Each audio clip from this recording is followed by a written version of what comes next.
Assalamualaikum warahmatullahi wabarakatuh. Waalaikumsalam warahmatullahi wabarakatuh. Apa kabar anak-anak semuanya? Baik, Bu. Alhamdulillah. Sebelumnya perkenalkan ibu di sini guru baru ya, namanya Nurul Latifah, bisa dipanggil Ibu Latifah aja. Nah, karena ini jam pelajaran terakhir, gimana semangatnya kalian? Masih semangat? Mantap ya, Ibu. Kalau ngantuk kita tepuk semangat dulu ya. Sebelum berdoa, sebelum kita mulai, oke? Gini, tepuk semangat. Salah. Maaf anak-anak. Gini, tepuk semangat. Semangat. Bisa? Bisa. Oke, kita coba ya. 1, 2, 3. Tepuk semangat. Semangat.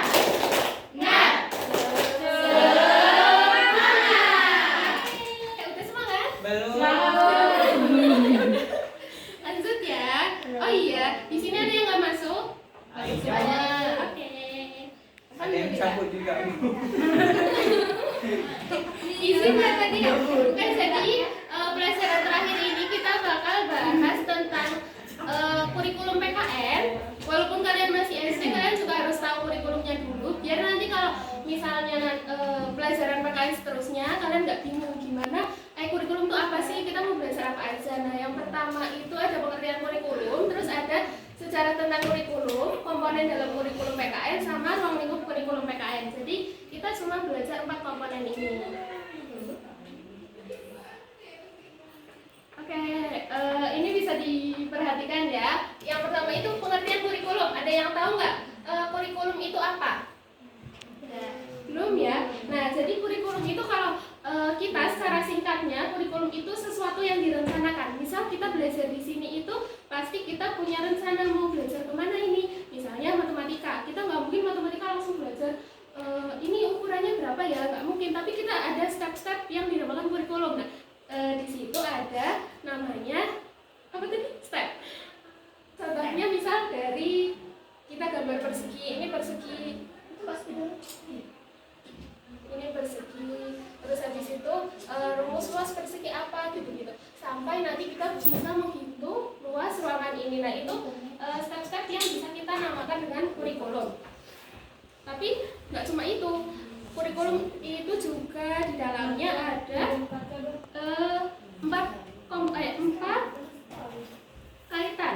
Yang pertama ada tujuan, isi, bahan ajar, sama cara yang digunakan oleh guru. Nah, kalau yang tadi Ibu jelasin itu namanya isi dari materinya atau bahan ajar.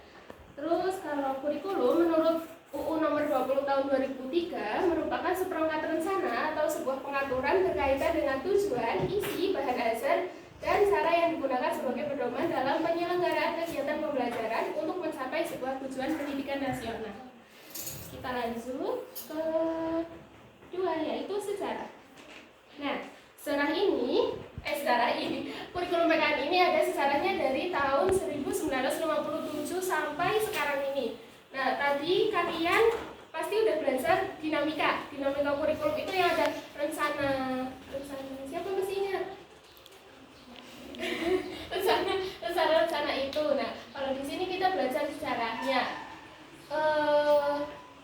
1957 itu namanya civic, 59 juga, 62 baru diganti dengan kewarganegaraan, 1968 diganti dengan pendidikan kewargaan negara, 1975 diganti dengan PMP atau pendidikan moral Pancasila, sampai ini masih PMP sampai tahun 84. Nah, terus di tahun 94, selisih 10 tahun itu baru diganti PPKN, kayak yang biasa kita kenal sekarang PKN.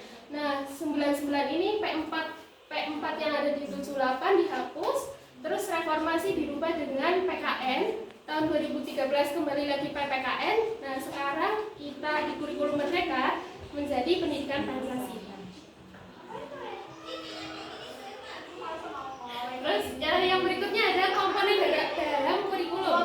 Nah, komponen yang pertama itu ada materi pembelajaran. Misalnya lagi kayak tadi matematika, karena biar mudah ya.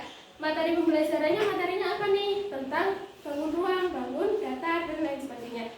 Terus kedua metode pembelajaran. Nah, metode yang digunakan oleh si guru nanti mau dia berkelompok atau dia praktek atau si guru berceramah dan mendemonstrasikan di papan tulis. Terus ada penilaian. Penilaian itu kalau kalian lagi ulangan harian atau kalian lagi ulangan semester, nah itu namanya penilaian. Terus ya, yang berikutnya ada bahan ajar. Bahan ajar ini yang di dalamnya termasuk buku cetak. Buku cetak ada yang punya? Nah, itu bahan ajar. Terus yang kelima ekstrakurikuler. Ekstrakurikuler ini seperti kegiatan yang di luar kelas. Terus setelah itu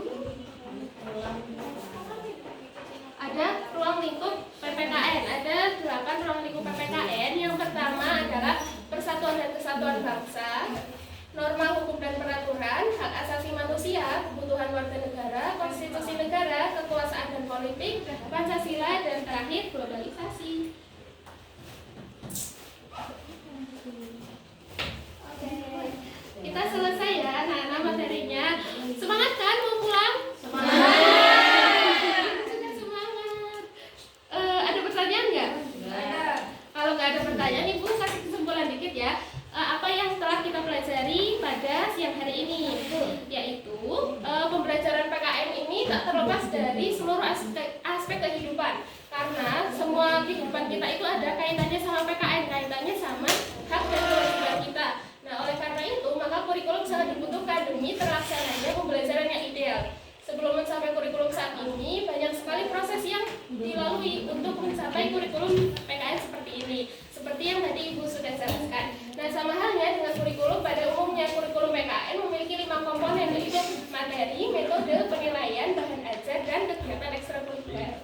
Nah, ruang lingkup PKN ini yang tadi yang ada 8 itu Ibu ambil dari Permendiknas nomor 22 tahun 2006. Begitu anak-anak, ada yang mau ditanyakan? Udah paham, Bu? Udah paham?